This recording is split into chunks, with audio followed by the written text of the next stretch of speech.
আসসালামু আলাইকুম ওৰহমতুল্লাহ। মোৰ মৰমৰ দৰ্শক বন্ধুসকল, বহুত মানুহে জমাতত নমাজ পঢ়ে, ইমামৰ আগত ৰুকুত গুচি যায় বা ৰুকুৰ পৰা উঠি যায়, সজদাতো তেনেকুৱা ইমামৰ আগত উঠি যায়, আল্লাহু আকবাৰ কোৱাৰ আগত ইমামৰ আগত গুচি যায় আৰু ৰুকুৰ পৰা উঠোতেও ইমামৰ আগত উঠি যায়।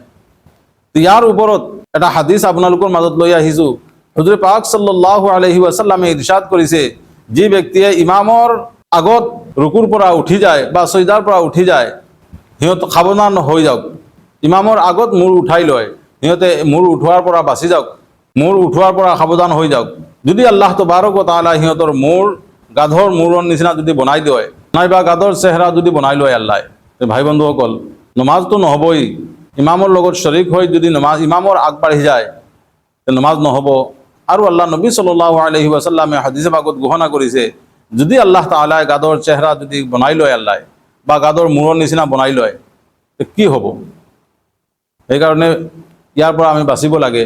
বহুত ভাই বন্ধুসকলে নমাজত ইমাম চাহাবে আল্লাহু আকবার কোৱাৰ লগে লগে কোৱাৰ আগতে তেওঁ গুচি যায় বা ইমামৰ আগতে উঠি যায়। ইয়াৰ পৰা আমি বাচিব লাগে।